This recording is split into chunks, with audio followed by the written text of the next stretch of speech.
that the so-called Salaries Commission has become a nightmare in the Kenya's livelihoods.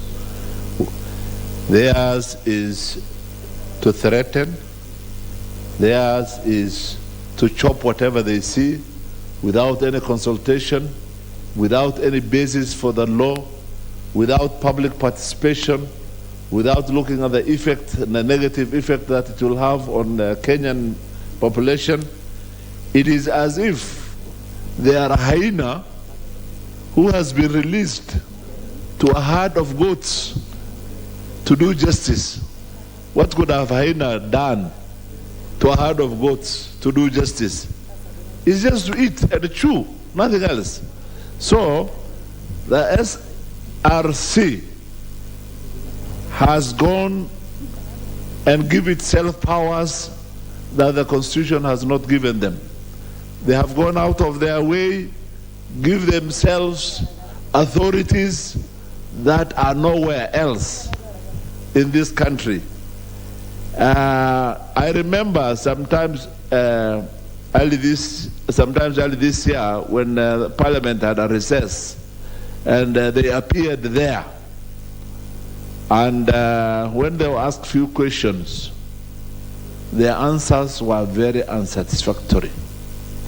Theirs was a sort of self-defense, no logic behind it, and therefore, I think this very noble house, which is here for the sake of the wananchi, we are here, we are elected by the wananchi to make sure that anything that is done by this government is beneficial to this country.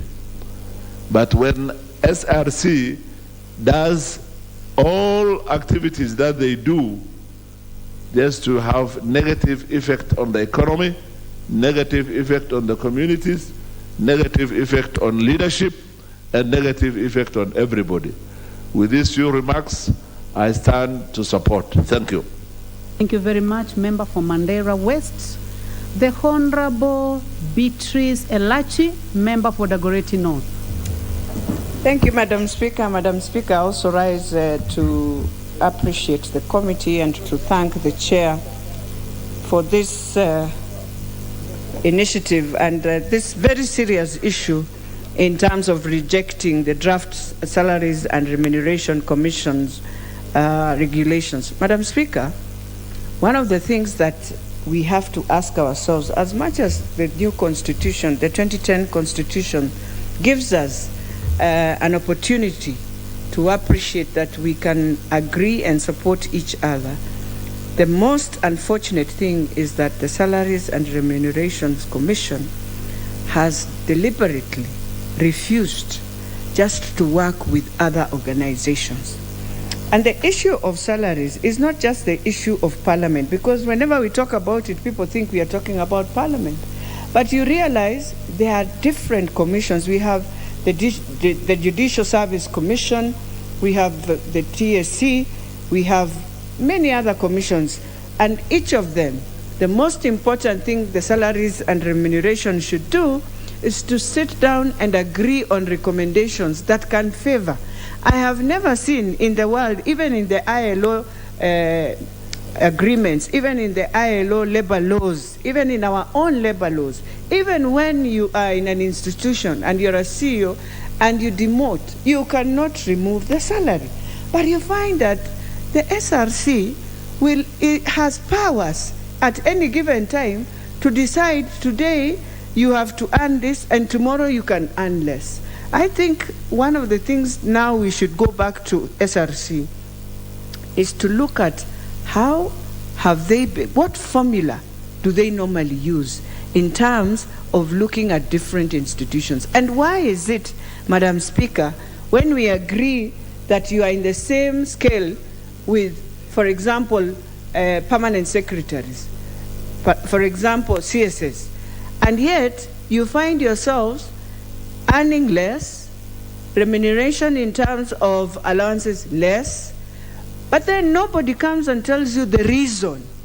And I think if indeed they did a job analysis of each of these institutions, then you are able to determine what type of job group can you give each.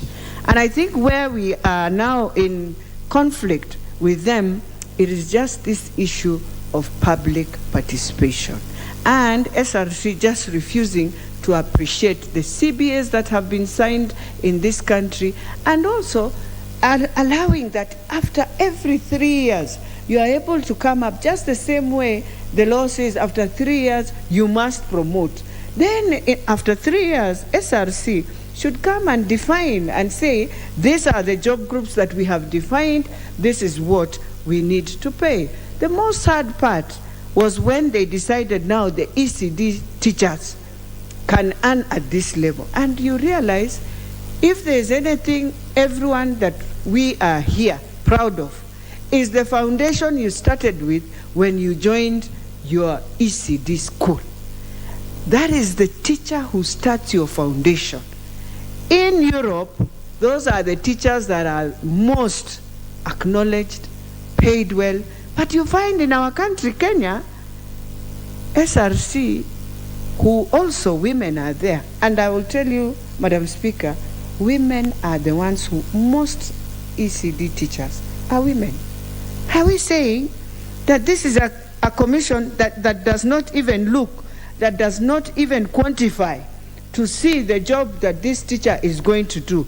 So for me, as we reject, we want to also reject other regulations. And we are telling Chair, during the last, in 2017 to 2022, there are many regulations, Madam Speaker, that were passed that need to be relooked at.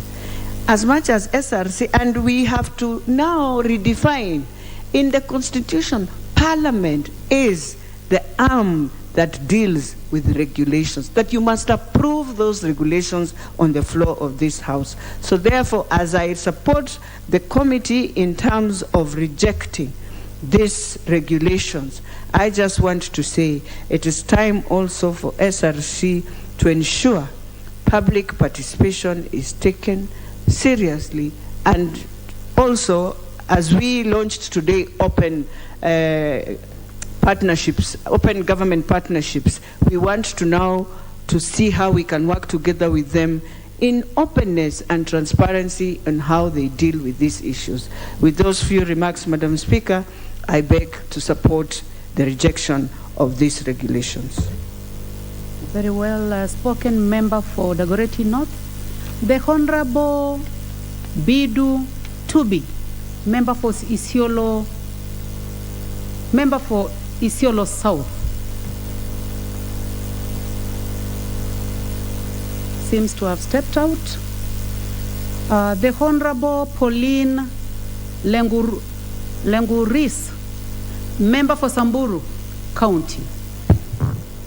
Thank you, Madam Speaker, for granting me this opportunity to support the motion on the floor. I want also to inform the House that I'm a member of that committee. And we have sat as a committee and went through all the regulations. And as a committee, Madam Speaker, we realized that SRC has really overstepped into the roles and responsibilities of other independent bodies which have been assigned responsibility in this country. Madam Speaker, we know that the TSC Commission has a responsibility of employing, deploying, regulating, and also setting the remuneration for teachers of this country. But as you look at what the Act stipulates, is that SRC has gone into the responsibility that is not theirs, because, Madam Speaker, this is the work of the commission that was established. We have realized that SRC has overstepped the roles and mandates of the independent body. We have also noted, Madam Speaker, that SRC had stopped the negotiation with the workers of this country, which is their real responsibility, and we have seen a lot of cry and concerns of workers, people complaining, workers being demoralized because SRC has never given them an ear to hear their grievances and try to regulate the remuneration of workers of this country. Madam Speaker, SRC also have really frustrated the ECD teachers of this country. As mentioned by one of the members here, I think there is no law that allows a body to reduce the salary which has been earned by an individual for some time. But what the SRC has gone to do, Madam Speaker, is that they have gone ahead to reduce the salary of the ECD teachers of this country, and they are really suffering. We know that we all have kids, and all of our kids are first nurtured by the ECD teachers. And if these teachers are not motivated, Madam Speaker, they will not be able to discharge their roles as expected. So that is one of the roles that we need this commission to go and relook, because Madam Speaker, that decision, I think, was not right and need to be revisited as soon as possible. Madam Speaker, we have also realized that SRC also wants to reduce the pension of workers of this country. And if someone has worked for so many years and you are also nearing retirement, and instead of you getting a good package, the commission, I think, has no role to go ahead and reduce the pension of workers of this country. That's demoralizing, and also ensuring that workers of this country will not enjoy their benefit. So, Madam Speaker, as being a member of that committee, and also being a leader who is concerned by the concerns raised by the workers of this country, I want to support the motion on the floor of this House in rejecting with totality the recommendations made by SRC and any other law that they have passed that has entrenched into the rights and privileges of workers of this country. Madam Speaker, even this own House, I'm sure the members are not speaking, but there are issues that have been touched or reduced by the same commission, the SRC, which is also affecting the work and facilitation of workers of this House. So we want SRC to go and look into their roles and do the work as stipulated in their mandate. With these few remarks, Madam Speaker, I want to support the rejection of the recommendations made by SRC to this Honorable House. Thank you, Madam Speaker. Very well spoken, member for Samburu. The minority leader, the Honorable James Wandai. Madam Speaker, I've just rushed in to make my voice be heard on this very critical issue. And let me start by thanking the Honorable Chepkonga. I've seen him there looking at me. No, he's my friend. You know, Honorable Chepkonga has breathed some new life into this committee on delegated legislation. And I'm saying this from experience. Yeah.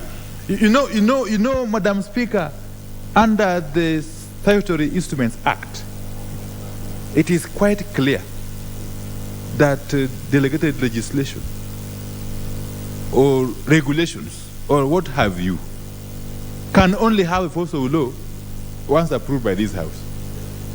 But in the past, these characters have just been running around developing regulations and implementing them without caring whether we approve them or not. You see? So I am happy that for the first time, this House is stamping its authority.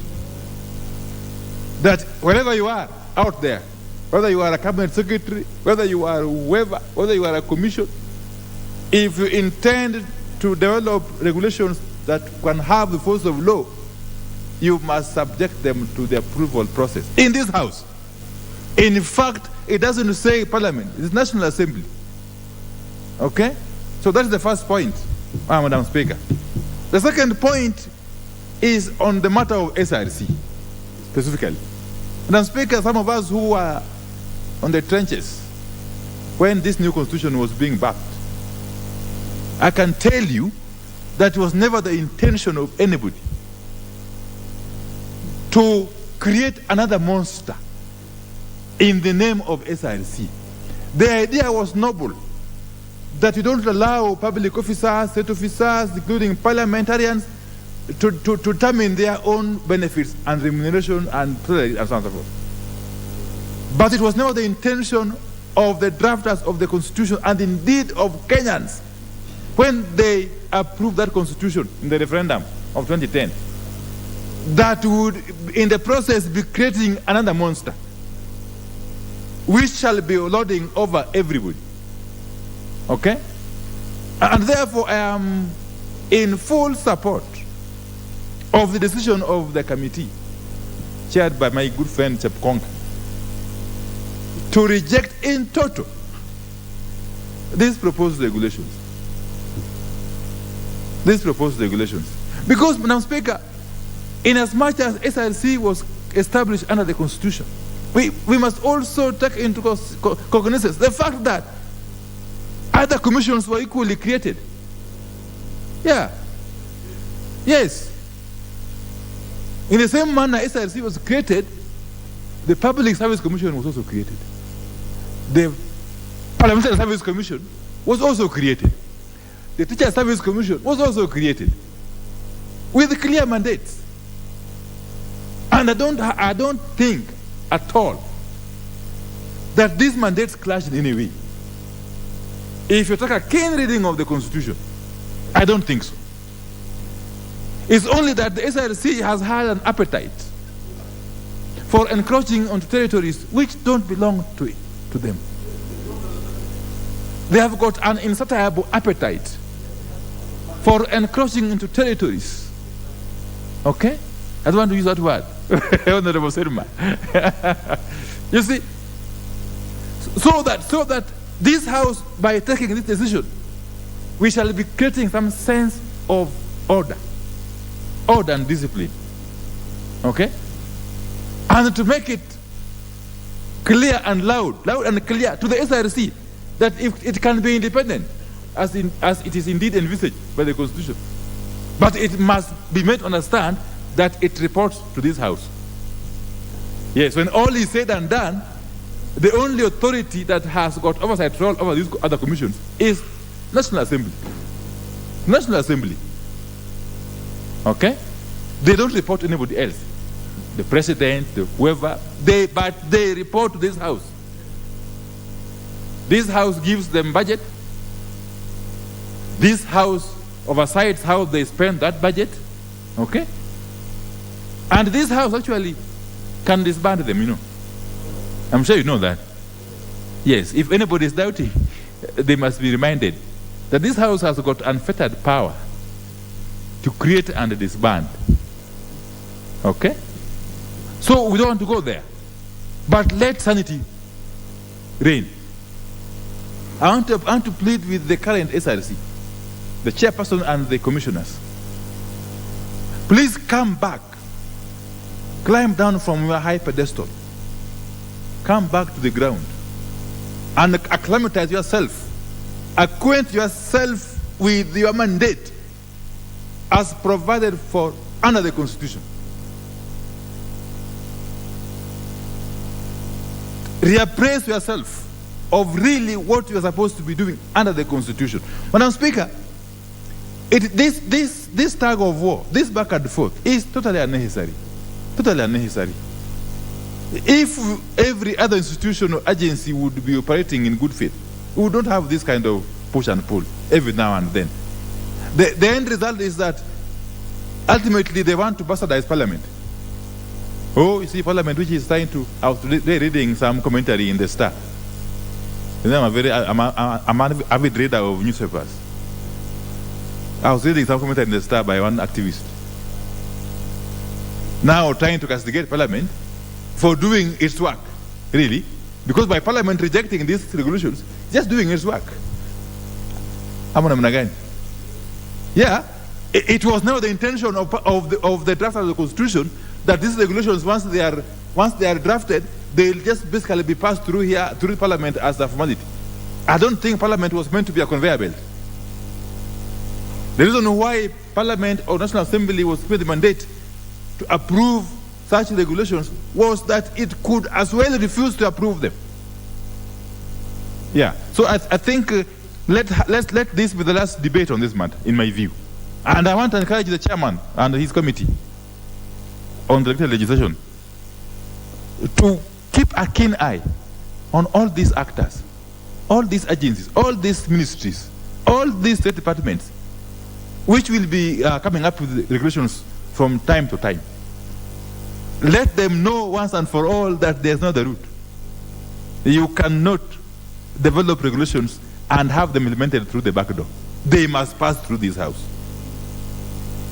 So that if in the wisdom of this house, they need to be enriched, they need to be changed, they need to be amended, let it be so, Madam Speaker. So I don't think we need to belabor the point.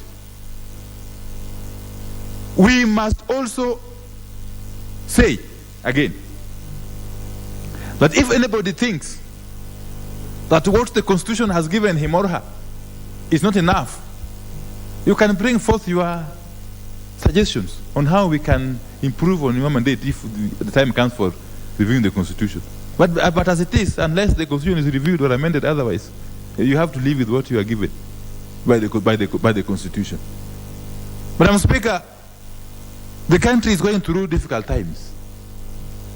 So we need to be focusing on more serious issues.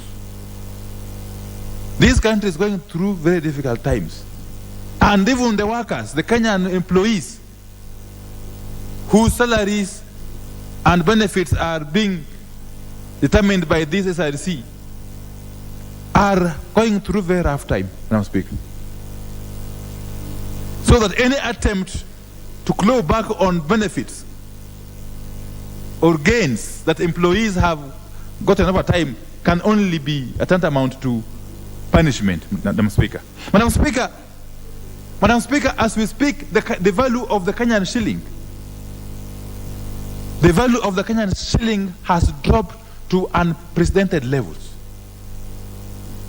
Never in the history of this country has the Kenyan shilling lost against the dollar in the money it has lost in the last couple of months. So it's also behoves this house, even as we reject these regulations, to find out exactly where the rain started beating us. What is it that has caused this kind of situation, Madam Speaker? Is it bad politics? If so, why can't we fix it? There seems to be something happening in this country which is making life increasingly unbearable to all Kenyans, and more so those who are at the low-income earning brackets. Okay? So, Madam Chairman, as I support this motion, let's also fix the politics that's causing this problem of the Kenyan shilling value dropping like a stone thrown from the sky. Now, Speaker, I thought, okay, sorry. Madam Speaker, you may think I am saying this in jest, but it's a very serious issue. I'll give you... it's a very serious issue. Minority Leader, your time is up, but I'll give you another 2 minutes. Okay, that the country is grappling with serious issues of skyrocketing prices of basic commodities. The Kenyan currency has lost value in a manner that we have never witnessed in the past. These are issues that should actually make our minds be engaged on. And I don't seem to see any effort being made in that direction. So I think it behoves all of us, to come together and address this issue, Madam Speaker. Because otherwise, you see, in a country of about 50 million people, if more than 90% are undergoing this kind of suffering, Madam Speaker, one day will cause a revolution. Yeah. People out there are not able to make ends meet, Madam Speaker. So this House must find a mechanism of addressing this situation, and before it gets out of hand, Madam Speaker. So I think this is a good start. Let's reject these regulations like yesterday, and let's also reject others which could be having similar mischief. I'm sure you know them, Madam Chairman. Yeah. Thank you. God bless you. Thank you very much, Minority Leader. The Honorable Jackson Kosgei, nominated member. Thank you. Thank you, Madam Speaker. I take the floor to support the motion. And when it is sad to realize that sometimes those who lead and operationalize the functions of certain bodies created by the Constitution becomes overzealous as to forget that you can never be so independent, too independent, and independent from others. When the Constitution and the drafters of the Constitution drafted and given a provision for this particular commission, they said it is subject to this Constitution. What it means, it is this Constitution and organizations and other commissions created within which are also constitutional. So in their operation, they must at all times realize this. Over time, Madam Speaker, there has been a lot of complaints because SRC touches on human resource. It touches on management of the workforce in the country at all level, in all cadres. It must be able to spur growth, spur confidence, and spur retainability of staff and workers in every position they are in. So, Madam Speaker, I think it is upon this House to make sure that no organization created by law takes advantage of its provision and discretion to stifle the progress and be insensitive to the needs of the people. With this, Madam Speaker, I support the recommendation and the committee for their findings. Thank you. Thank you very much, Honorable Koskei. The Honorable Timothy Wanyonyi, member for Westlands. Thank you, Madam Speaker. I also want to support the report of the Delegated Legislation Committee, Madam Speaker. I served in this committee for the last 2 terms of this Parliament, and I know the kind of work they do. Madam Speaker, the decision by the committee to reject these regulations is in order. And Madam Speaker, this SRC has been very notorious in trying to interfere in the work of other committee, independent and constitutional commissions. For example, we have the Public Service Commission, we have Parliamentary Service Commission, which are equally created by the same constitution. And Madam Speaker, SRC has been overstepping their mandate to try and regulate these other constitutional commissions without any authority at all. Madam Speaker, this SRC, their objective, sole objective, was to try and harmonize the salaries of public officers and try and bring it to the level that the discrepancy that was there is ironed out. But they forgot all about that. In fact, they thought that all they need to do is to frustrate other commissions. Therefore, Madam Speaker, we are in support, and when any regulations that comes to this committee, Madam Speaker, the first threshold, if there was no public participation, it falls on its face. There's no bargaining about that.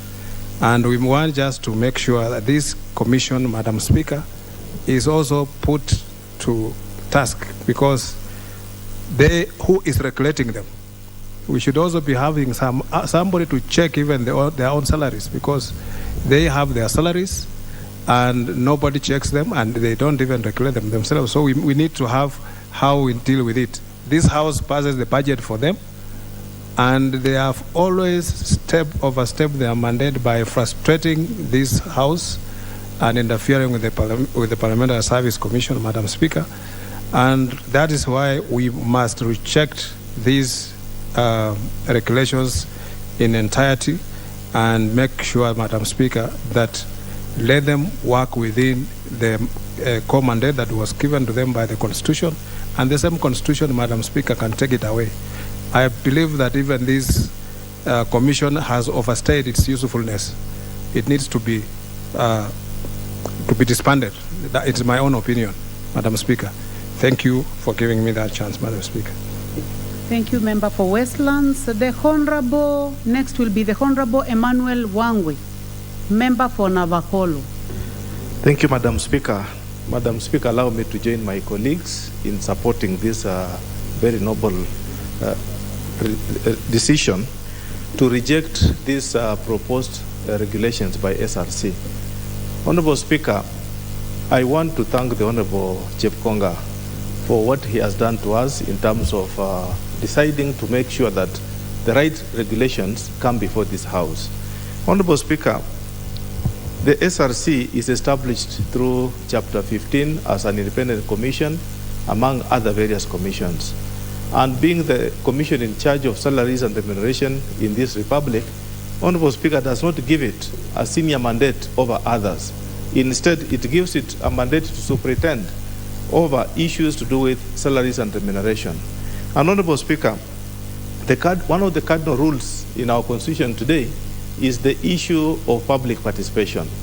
And when you are superintending over other colleagues, for instance, a colleague in this House who is a leader of majority, he is just elevated by virtue of the position to help coordinate us into an organized sitting.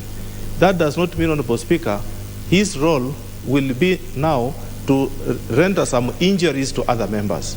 That is the similar way, Honorable Speaker, the Commission on Salaries and Remuneration is doing to others.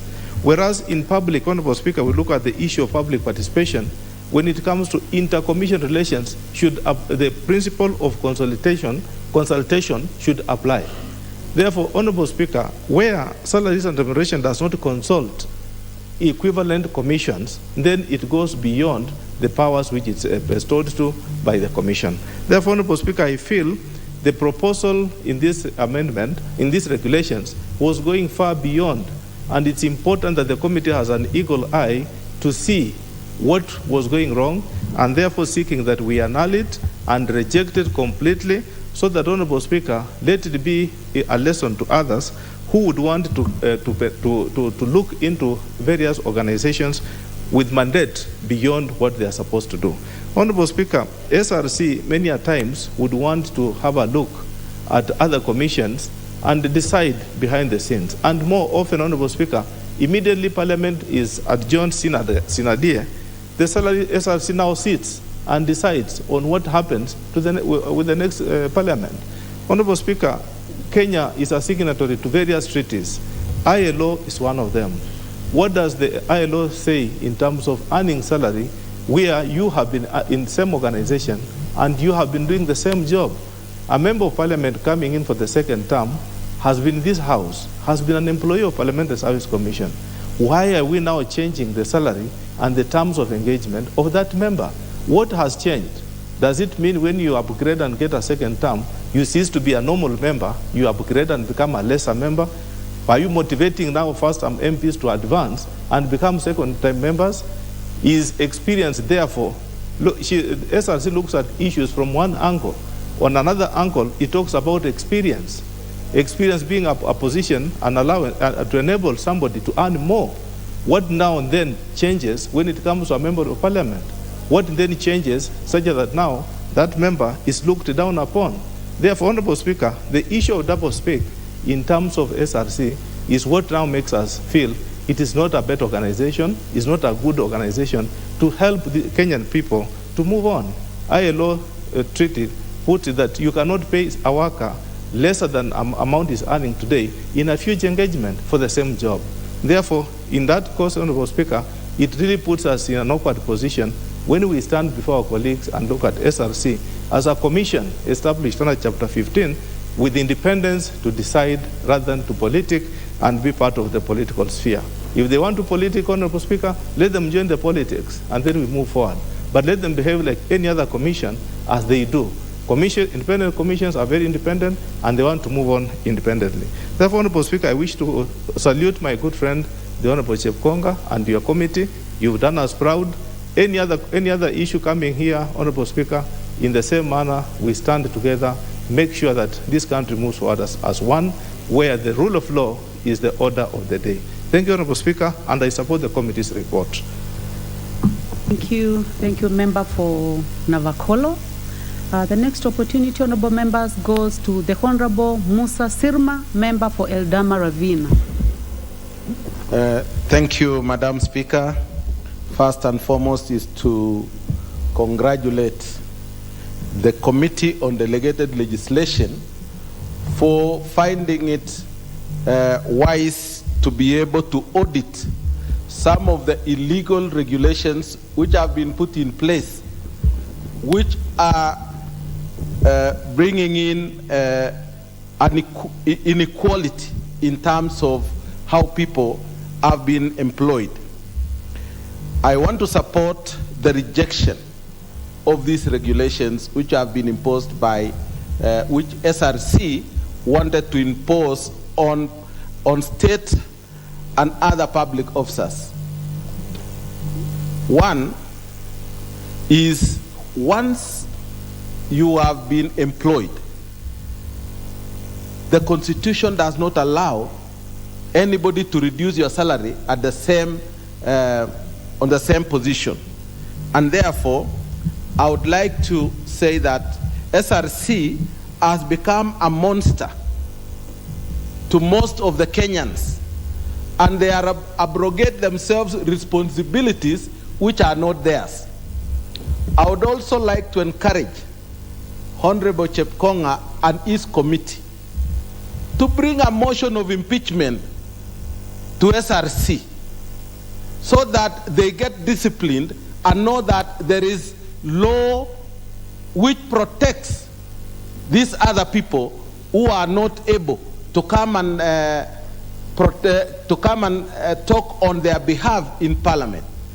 Public participation is the only forum where public servants usually go. But in the absence of that, it is an illegality and an inhuman right. They are so inhuman in that they want to reduce the salaries of people. I also want to say, I had a candid discussion with some of the commissioners, including the chair, who actually said, we have no business with you, we shall do what we want, and that is why I am proposing that since they do not know what is supposed to be done, Parliament should teach them a lesson.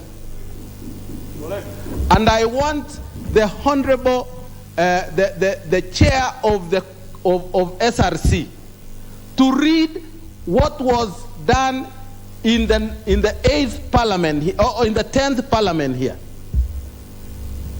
When we amended the Act of Kenya Anti-Corruption Authority and brought in the Ethics and Anti-Corruption Authority, we omitted the transitional arrangement, and PLO Lumumba lost his job. We can still do the same for these arrogant commissioners, to know that Kenyans whom we represent and the voice of the people of Kenya are in this house. And therefore, Madam Speaker, I would like to thank the committee, and we want to really ask them to go further to other regulations which have been put in place, which are illegal and dictatorial in nature, which makes the common person or the common man in this country disadvantaged. With those remarks, Madam Chair, I beg to support the report of the Committee on Delegated Legislation. Thank you. Very well, Member for Eldama Ravine. Honorable members, the next opportunity goes to the Honorable Tom Odege, Member for Nyatike. Thank you very much, Honorable Speaker. If there is a day I would say I'm a very happy man, is today, because I can see Parliament today acting as Parliament and sending a very strong message that we are the legislators in this country, and we can make some records being very straight. Some of us who have been in the labor movement and have been people in the representation of workers, we have faced the true wrath of SRC. And I can tell you for sure, currently, if you are representing workers in the public service, you have no business negotiating with the public servant, with the public service ministry, because you will not go anywhere. Whether the government will say they are willing to pay, SRC will say no. But the most unfortunate thing, SRC has not taken chance to negotiate with the workers. They'll wait for you to negotiate. After negotiating, they want you to subject the agreement to them, and then they mark that agreement as if it was an examination paper. And when they are marking this agreement, there is no single day SRC will come up with a favorable agreement for the workers. Leave alone those who are in the private sector. In the public service, now you talk about the doctors. Doctors negotiated, got a CBA signed with Kenyatta National Hospital, was subjected to SRC. It was rejected. Kenyatta said they have money to pay. SRC said no, they were not given that money. In the public service, where we have public servants, now the civil servants, we negotiated with the Ministry of Public Service. We agreed that workers do deserve to be given an increment. When it reaches SRC, they said no money. In fact, what I want to say here today, as Parliament, I want to refer ourselves back, because partly we have failed the country. Why am I saying this? When you look at the first lady who chaired SRC, was a banker. This lady who is chairing SRC today, I don't know her background, but I've traced her record in the public service. She has never been a public servant. This thing is entirely about public servants. And when we are talking about public servants and the work of SRC, it's a human resource function. Why do we bring people who don't have any experience in the public service to come and frustrate public service itself? The kind of people we are recruiting in SRC is the problem of SRC. If we can identify ourselves, we have so many career civil servants in this country, people who have made service to grow. Those should be the right people who should be vetted to head an organ of this importance. But the current people we have, whom I would say are political rewards, will never understand what public service is, will continue suffering and will continue singing songs here every day, and public servants will never get what is rightfully theirs. I want to challenge Parliament here today.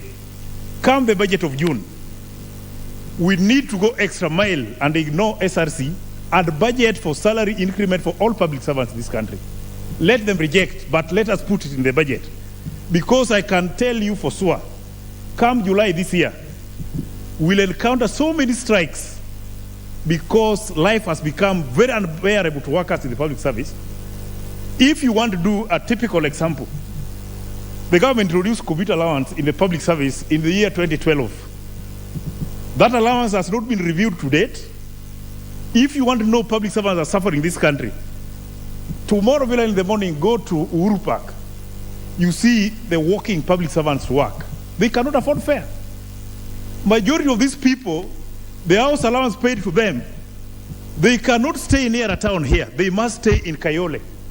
You can't afford a bus from Kayole to your area work in town or community. You walk in the morning. This is how the government is losing. If you walk from Kayole, you have to wake up at 5 so that you are in your office at 8. With all the risks in this road from Kayole to town, you'll bear it because you want to protect your job. On reaching community, you are tired. With an empty stomach, you have to take a glass of water. You need another 1 or 2 hours to rest and recover before you start working. Who is losing? The government.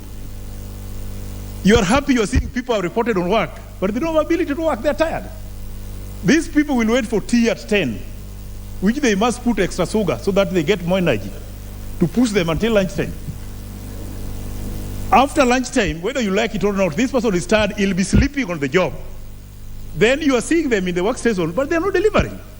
So it's important for us now as Parliament to see that these people are remunerated accordingly. These people are motivated to go and work, but the first thing we must fix SRC. My recommendation is that we need to kick out this SRC. We participate as government and especially Parliament in determining who are going to sit in this commission. And we ensure people who are going there are people with a record in the public service. People we know their background, people who are working in the service, people who know how people are suffering in the service, but not people who are poached from outside. A banker knows nothing in the public service. You can't bring a banker to chair a key organ like this one, and they have never worked in the public service. They don't know how people are suffering here. So the first keyword, let us kick this team out. Then we participate in the recruitment of the new team of those who are coming in the service, and we must know their background. And we have to keep checks on them so that they don't abuse. If they have abused those people outside there, and they have the audacity of coming in and abuse the parliamentarians here, then who else is remaining? They'll be the country, not ourselves. So we must be in charge and make sure people who are working for Kenyans outside there are motivated. Like now you talk about doctors in Kenyatta. After refusing their CBA, which they signed, do you expect these people to be motivated enough to serve our people? People will be there and we are suffering. And those are the people who are treating us outside there. But don't forget, the most disadvantaged now, the people who are on the watchdog, like MPs. If MPs are now the ones suffering, who will fight for the Kenyans outside there? Nobody. So it's high time we need to stand up as parliament in this country, and everybody should know that we have the responsibility of fixing all these departments in the Republic of Kenya. And we make Kenyans be in a position to reap fruits of their sweat. Madam Speaker, I thank you. Thank you, Member for Nyatike. The next opportunity, honorable members, goes to the member for Samburu East, the Honorable Jackson Lekumontare.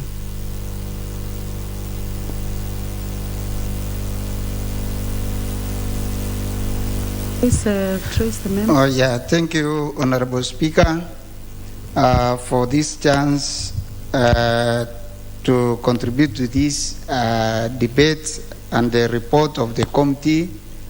I want to say, Honorable Speaker, I support the report. This is a very good report analyzed by the committee, and what they have recommended, Honorable Speaker, it is a very good guidelines. And I think, Speaker, this commission, SRC, they have been acting in a very awkward manner, and they want to be supervisors of other commission. And just as other members have said, that there are so many commissions in our constitution, and I think consultation is very important when it comes to acting maybe in the areas concerning other commission. And Honorable Speaker, even in our counties, the staff from county governments are really crying over this SRC because they are controlling everything. And I think, to me, I'm looking at them as if they are lacking what to do. So they want to create for themselves work to do. And the committee has done a very good job, Honorable Speaker, that this dictatorial kind of leadership should be stopped. Honorable Speaker, the Commission, even what they want to be controlling now, the pension, that is the worst thing they can ever do.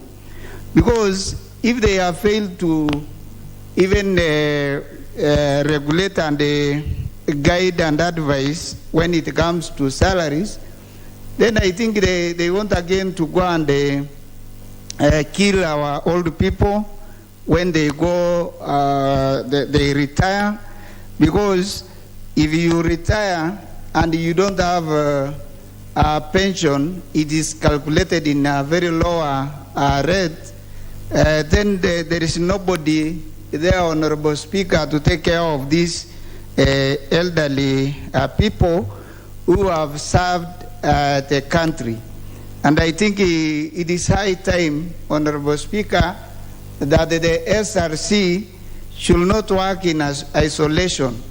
They should know that they are supposed to consult during that period, and without public participation, they really don't go anywhere. And I think we have to look at even the way they have been operating, because SRC, over the time they have been there, I think they have messed the employees of Kenya for a very long time. And the regulations they are using, even what they are using currently, Honorable Speaker, should be looked into, because I think they may not have passed even through Parliament. So I think it is our high time we have to look at all these regulations which will be implemented without passing here. And I know, Honorable Speaker, even the issue of CBC that we have challenged in implementing, CBC regulation never passed even Parliament. And that is why we have a serious problem even implementing that. So I think we have to be awake and try to look at all those regulations for the sake of the people and the employees of Kenya. Thank you, Honorable Speaker. I support the report. Thank you very much, Member for Samburu East. Honorable members, I would like to give this opportunity to the member for Mathare, the Honorable Anthony Oluoch. The member for Mathare seems to have stepped out. The next opportunity, then, honorable members, goes to the Honorable Wanjiku Muhia, member for Kipipiri. Thank you, Honorable Speaker, for giving me this opportunity to put my voice. First, congratulating this committee and Honorable Chepkonga, and I had the benefit of listening to him as he moved this report, which is very, very well elaborated.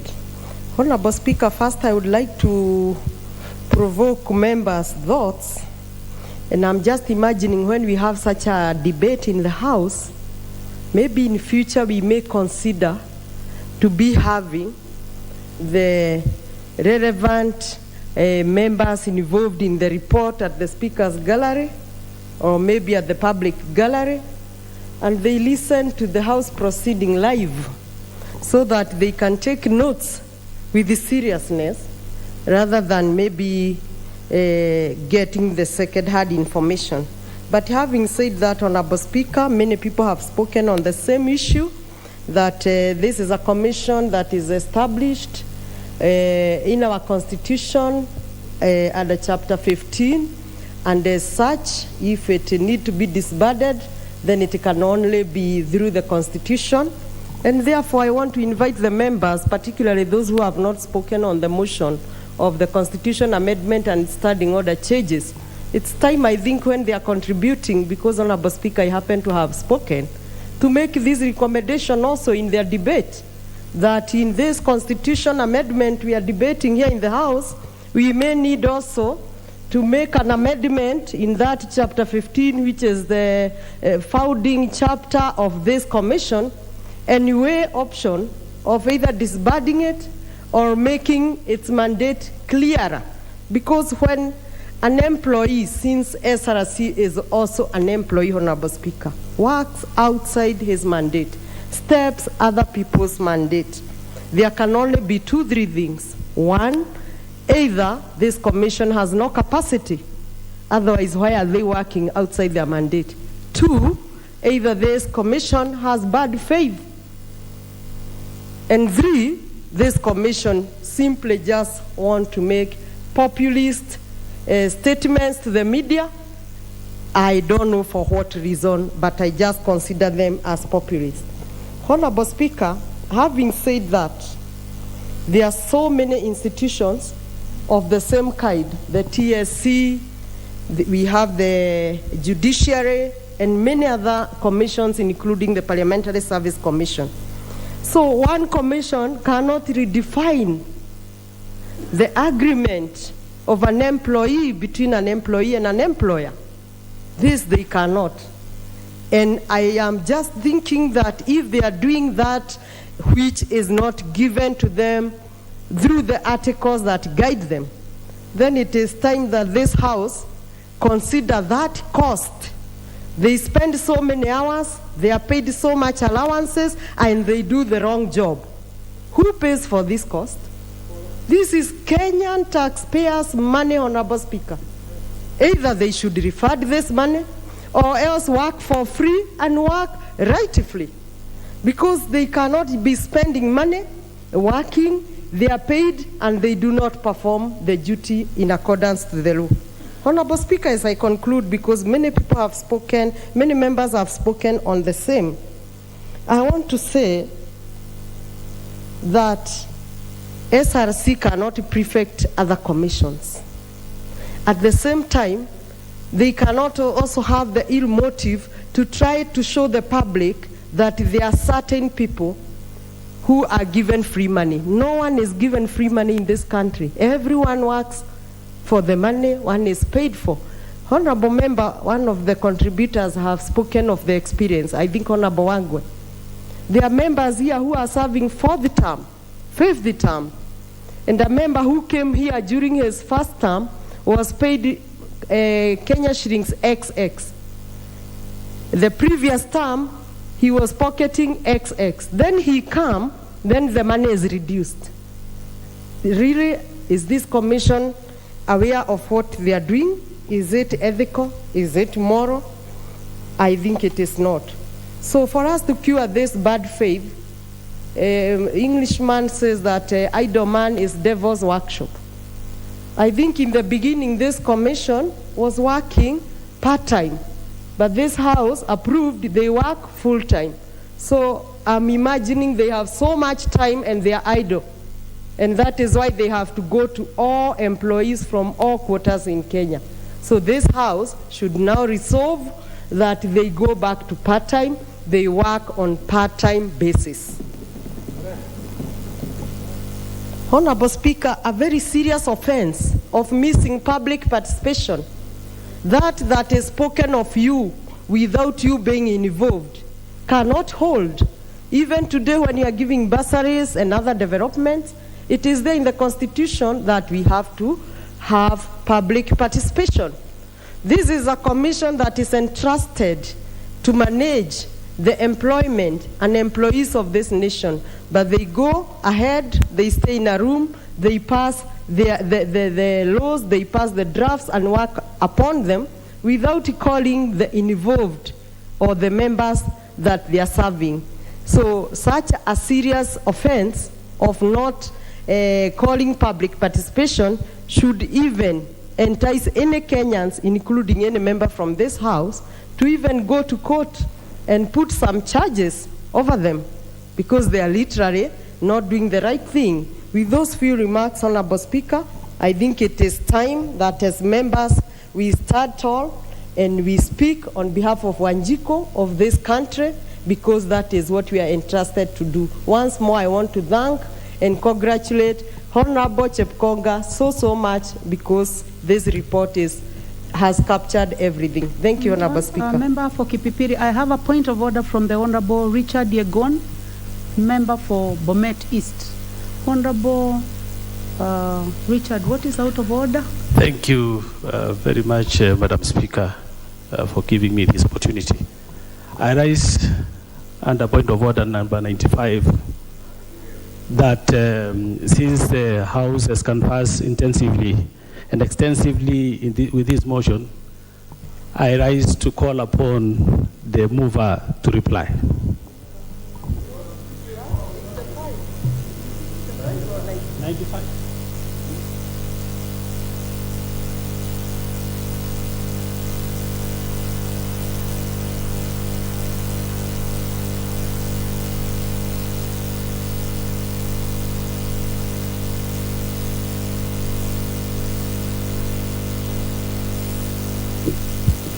Well, the honourable member is in order to raise the matter that he has raised.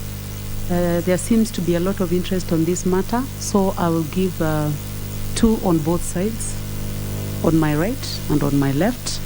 And also it is important to note that we have a few minutes to the end of this, so I will not rule you out of order. You are in order to ask, but I'll give two more.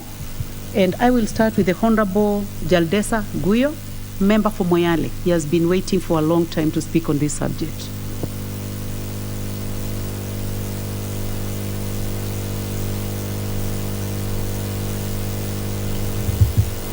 Thanks. Thank you, Madam Speaker, for giving me an opportunity to speak on this matter. I also want to follow our colleagues and congratulate the chair of the delegated legislation for rejecting the bill as proposed by the SRC. Madam Speaker, when we came to Parliament and during the induction week, we were told one reason why the salaries of the members of Parliament were reviewed downward was because there's no academic qualification attached to being a member of Parliament. If academic qualification was the most important issue, then the university dons, who majority of PhDs, should be earning the highest salary in the country. But that is not the case. The doctors who have been highly skilled are not earning, and that's why both the university dons and the doctors keep on going on strike because of crying for salaries. Madam Speaker, SRC needs to recognize that this country is not uniform geographically. I come from a county called Marsabit, and we do not have a single medical specialist working in the county. And with one of the previous governors, we thought we can pay people higher salary so as to attract them to come and work in the county. We got people who are willing, but they were turned down by SRC because we cannot pay beyond the scale that was prescribed. That way, the community living in Marsabit failed to get the services of a specialist medical doctors because of SRC. Other than this, SRC seems to act the role of a senior commission overseeing and controlling other commissions. That should not happen. It's a commission like any other. They have their mandate, and they should just stick to their mandate. Everybody had talked about what SRC is doing to the civil servants. It looks like they anticipate the work of the civil servants when they are working, and on retirement, they live in abject poverty. Anybody aspires to have a better living, but SRC, in their not caring attitude, seems to enjoy people who are suffering. And for this, I think those who had proposed that SRC should be recalled or checked are in order. And with these few comments, I want to support the rejection of the bill, and I thank the Speaker for giving me the chance. Thank you. Thank you, Member for Moyale. The next opportunity, honorable members, will go to the member for Mathare, the Honorable Anthony Oluoch. Thank you, Honorable Speaker, and I wish to stand to support and thank the committee led by my senior, Honorable Chepkonga. I have a few points to canvass in this regard, and my first point, Honorable Speaker, is to ask the question, who appointed the SRC to superintend over other commissions, and who supervises the Salaries and Remunerations Commission itself. No entity under the Constitution is allowed to both set the salaries and remunerations of other commissions as well as those of its own. So, as I support these reports, I think we should go a step further and recommend a couple of things. Number one, the Salaries and Remuneration Commission seems to have been so idle that we need to consider reducing the number of commissioners from 7 to a minimum of 3 and make a further recommendation that they ought to work part-time. That is a very serious thing that this House needs to do, because if you look at some of the things that this commission did since we put it in place, and I remember sitting in the 12th Parliament putting in place, including a former honorable member of Parliament who said, once you put me in there, I will look at the welfare of members of Parliament. Immediately we put these people in place. You look at the ranking pecking order of public officers. Members of Parliament rank at 30-something to 40-something. You are a co-equal in this government. In the 3 arms of government, Parliament is a co-equal. In other jurisdictions, actually Parliament is the supreme organ.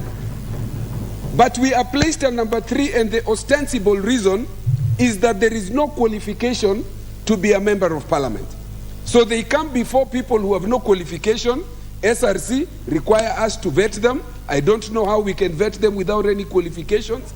All the Constitutional Commission come here requiring us to vet them, to plow through all those things, I don't know, with empty head, and we never went to school. How do we do that?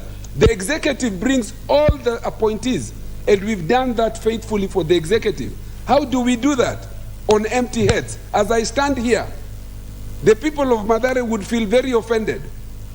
They have a member of Parliament who holds a degree in LLB degree, a first degree in literature, sociology, and philosophy of Kenyatta University, a diploma of the Kenya School of Law, elected for the first time by 40,000 members, which none of these commissioners can boast of.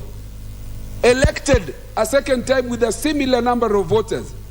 Yet, we have a commission that tells you that members of Parliament are number 43. So you go to public functions and you're treated as number 43. Yet these people come to this House, they ask you for their budget. In the last budget, under Article 223, this notorious article where you spend before approval, the first thing the commissioners did was to authorize for themselves a V8, all of them without approval. I think it is time that we make this commission part-time, and we have these commissioners working as 3 of them instead of 5 of them. The second issue that I want to canvass is the issue about the purview of delegated legislation and regulations as they come before this House. And I want this committee to consider going forward that not only in respect of regulations which we want to annul or to negative or to reject. Under Article 94(5) of the Constitution, it is only this House that has the power to do anything that makes anything have the force of law. So we must ensure that we stamp the authority of this House and ensure that all regulations, not only these ones, all regulations must come under the authority of Parliament in plenary. Honorable Speaker, I want to agree with the committee on the question of public participation. Under Article 10 of the Constitution, you read it together with Article 118. Public participation has now become one of the foundational principles, the core principles that found this Constitution. When you find them under Article 10, public participation is there. You look at our standing orders, public participation is very much ingrained here. It is very saddening, and as seen in this report, that co-equal constitutional commissions were not consulted. Even the Parliamentary Service Commission, which represents these members, were not consulted. It is important that every single thing that comes before this House and every single organ that is a creature of the Constitution must abide to the question of public participation.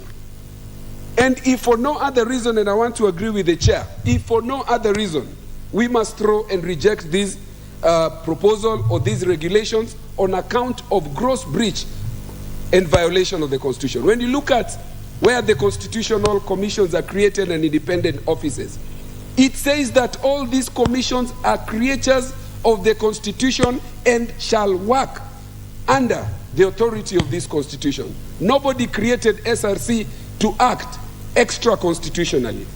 My third point is in relation to labor laws. Speaking as a lawyer, you cannot create a provision that varies the salary benefits of any employee downwards to their detriment. These are legislators. How do you expect that this House will put its stamp of authority on something that is totally in breach of set labor practice? Midstream, through, you are going to ask employees to review the salaries and remuneration of their employees or benefits downwards. It is not possible. My very last point, Honorable Speaker, my very last point is to inquire into the question of the purview of salaries and remuneration in relation to two functions. We must inquire into what has been brought into this report in terms of what is the review purview, the setting, the fixing purview of the Salaries and Remuneration Commission. It is in relation, and I agree with the committee, it is in relation to salaries and remuneration and does not extend to benefits. Benefits are set by the employer. In this case, Public Service Commission, employers in their respective needs, Parliamentary Service Commission, they set the benefits. And once they set the benefits, then they can seek the advice. So it is important that this commission is put in its place so we do not have what you call constitutional overreach. And in this case, Madam Speaker, we have serious constitutional overreach by this rogue commission. Its role in relation to benefits relates to advice. How can you ask a member of parliament or to ask the Parliamentary Service Commission to treat the reimbursement, mileage, allowances, things that are supposed to entitle you to go to this place to work and then to return you back to your position? These are facilitative.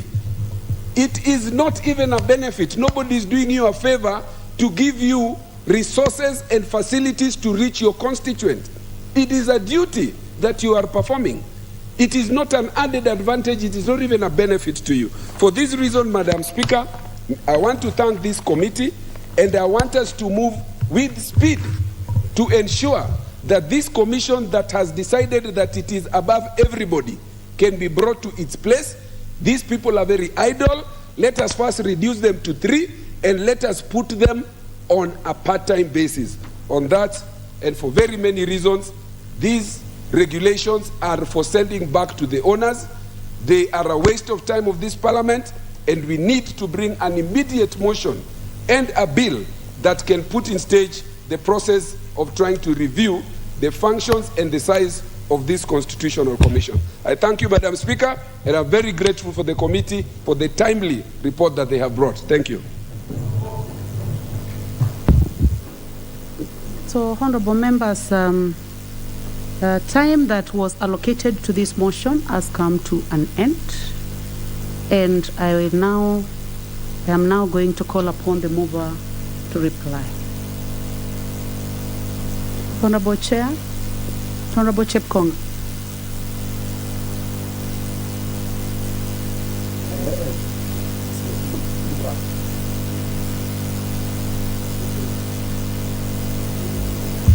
Thank you, Honorable Speaker. I see my own clerk is not seeing me, and she's the clerk of this committee also.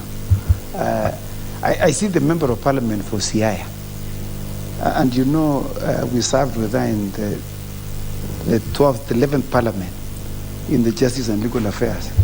And she has a very sharp mind, and we want to hear from her. And Honorable Kirwa also. So I'll donate 3 minutes each, and for the two, because I see no one else. I see others have spoken. Okay, so we reduce 2 minutes for the Member of Parliament for county. We have Siaya, Honorable Yegon here. You are okay? Honorable Rindikiri, I think, and Honorable Kirwa. 2 minutes each. Thank you, Madam Speaker, for giving me this opportunity. I want to support the report because it speaks very, very clearly that this commission is one of the commissions that is the most hated in this country. Hated because it has failed to perform its duties adequately. It has failed to convince people of the work they do. For me, I thought that the work of SRC is to first of all go to the field or talk to people, the public servants whose salaries they are supposed to evaluate and recommend. But since I came to this Parliament 2013, not even a single day have I even faced SRC to talk about our salaries. If we are talking about public participation, and they are touching on our salaries as members of Parliament, they need to have talked to us at least. Never have I had any member of Parliament invited to talk to SRC about the job that we do as members of Parliament so that they can evaluate the job and see how much we deserve in terms of salaries. They have never performed on that, in that line. So to me, they have failed because we have failed to get what we deserve. I'm doing my 3rd term, but my salary is less than what I got 2013. I can see the lights are on, but what I can say that I support this report, that the commission should be done away with or improved. So far, they are dissatisfying. Thank you. The Honorable Abraham Kirwa, member for Mosop.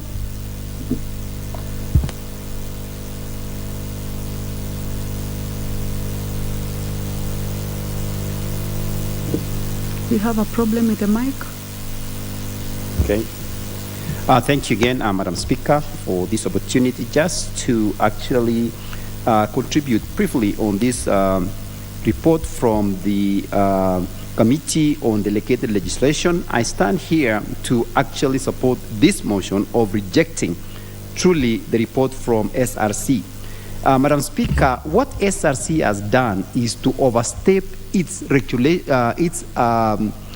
purpose and its regulation actually. Nobody oversees SRC, so SRC has seen fit to set its own rules, set its own salary, set its own benefits as they like. And then they decided that any other commission and any other body is below them, and they will decide what they will earn and what they will not earn. So as such, Madam Speaker, I support the report from this committee that we reject any proposal from the SRC, and then also, if we need to sit back and see ways to make sure we abolish this body of SRC, that it does not exist, and come up with a body that will abide and it will do what they are supposed to do. So, Madam Speaker, allow me to support in rejecting the proposal from SRC, and also commend on the Committee on Delegated Legislation for a great job. Thank you, Madam Speaker. Thank you. The Honorable Rindikiri Mugambi. Thank you, Madam Speaker. I rise to support the report from the committee that has guided us to the point that we are now confidently say we are rejecting this report from SRC.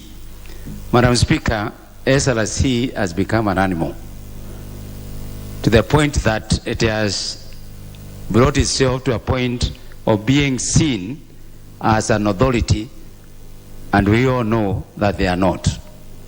Mr. Speaker, Madam Speaker, the attitude of SRC has been very discriminative in the management of salaries and remuneration for employees in this country, particularly the civil servants and the quasi servant, civil servant grouped under Public Service Commission. Madam Speaker, it defeats the logic.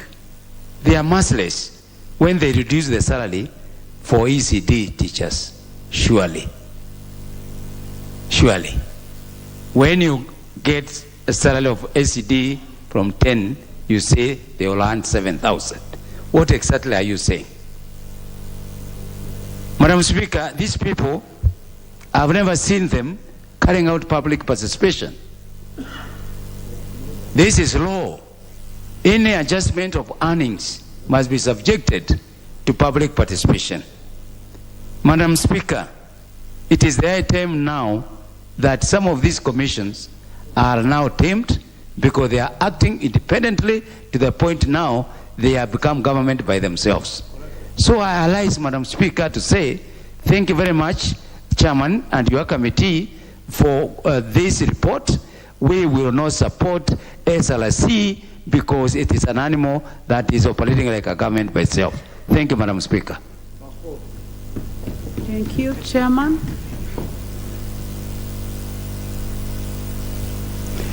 Thank you, Honorable Speaker. Honorable Speaker, I must take this opportunity to thank all the members who have contributed and supported the recommendations of the committee. They have spoken very eloquently, very succinctly, very vividly in support of the committee's report to reject the proposed regulations that have been forwarded to this House by the SRC in accordance with Section 26(2) of the SRC Act. Madam Speaker, I'd like to reiterate that what the members of Parliament have done here is to exercise the unequivocal mandate granted to them by the Constitution under Article 95(5)(b) to oversight all state organs, including SRC. Members have spoken here, and they have spoken very clearly that SRC does not have a vertical mandate, but they have an horizontal mandate like all the other Chapter 15 commissions, the so-called independent commissions. So it cannot purport to subject their mandate, the mandate of the other commission, to their mandate, Madam Speaker, because all of them are founded on the Constitution. And so the rejection of the purported regulation is to bring them to normality and to ensure that they operate within the law, the Constitution, the regulations, and the standing orders of this House. So I would like to thank you, Madam Speaker, for the opportunity you've given to all the members who have spoken and for the manner in which you have conducted the affairs of this House in seeing to it that we conclude this report in a manner in which we have done, in a way that we have spoken to the issues that are core to the constitutional issues of this country. So I would like to thank all the members, thank all members of my committee for the manner in which they prosecuted the regulations as presented. And we want to thank also the Teacher Service Commission, the Parliamentary Service Commission, the Public Service Commission, and the Judicial Service Commission for appearing before the committee and making presentations that enlighten the work of this committee. So with those remarks, Madam Speaker, I beg to reply. Thank you very much, Chairman. Delegated legislation. Thank you very much, honorable members. Question to be put on this motion is deferred to the next sitting as will be scheduled by the House Business Committee. Next order. Order number 10, motion, approval of nominees to 3 National Government Constituency Development Fund committees. Chairman, NGCDF committee. Madam Speaker, I wish to move the motion that this House adopts the report of the National Government Constituency Development Fund Committee on 3 constituencies committee laid on the table of the House on Wednesday, 15th March 2023, and pursuant to the provision of Section 4 43(4) of the National Government Constituency Development Fund Act 2015 and paragraph 5(2) and 10 of the National Government Constituency Development Fund Regulations 2016 approves the list of nominees for appointment to the following three constituency committees of the National Government Constituency Development Fund. Madam Speaker, the constituencies are Garissa Township constituency, where we had a by-election, Mbeere North constituency, where we are amending the names of 2 members, and also Narok East constituency.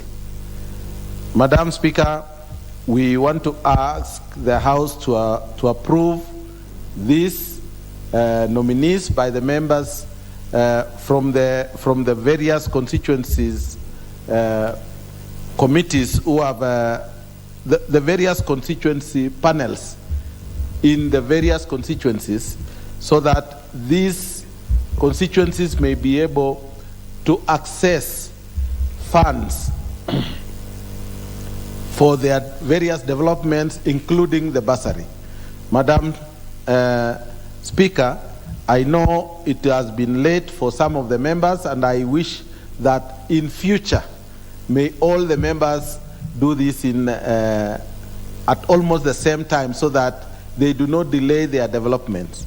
So, Madam Speaker, I beg to move, and I would like to ask Honorable Geshimu of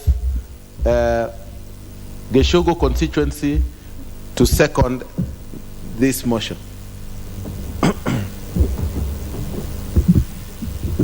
Madam Speaker, I rise to second the motion.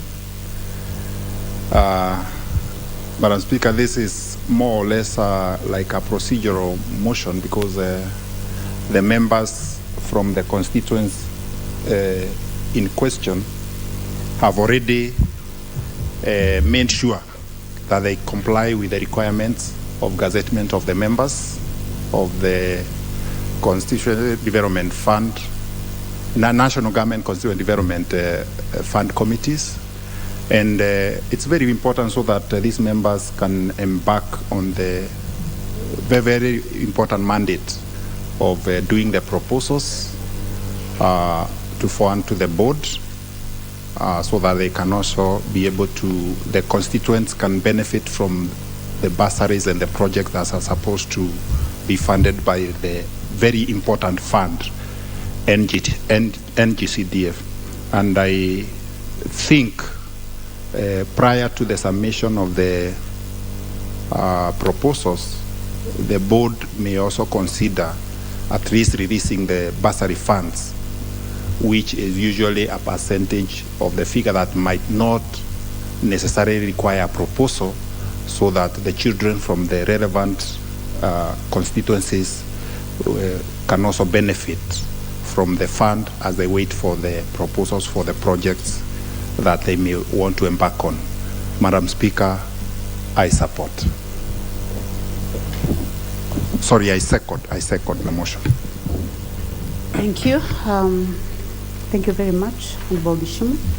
Honorable members, I now propose the question that this House adopts the report of the National Government Constituency Development Fund Committee on 3 constituency committees laid on the table of this House on Wednesday, 15th March 2023, and pursuant to provisions of Section 43(4) of the National Government Constituency Development Fund Act 2015 and paragraph 5(2) and 10 of the National Government Constituencies Development Fund Regulations 2016 approves the list of nominees for appointment to the following 3 constituency committees of the National Government Constituency Development Fund. 1. Garissa Township constituency, names are as indicated in the order paper. 2. Mbeere constituency, names are as indicated in the order paper. And 3. Narok East constituency, names are as indicated in the order paper.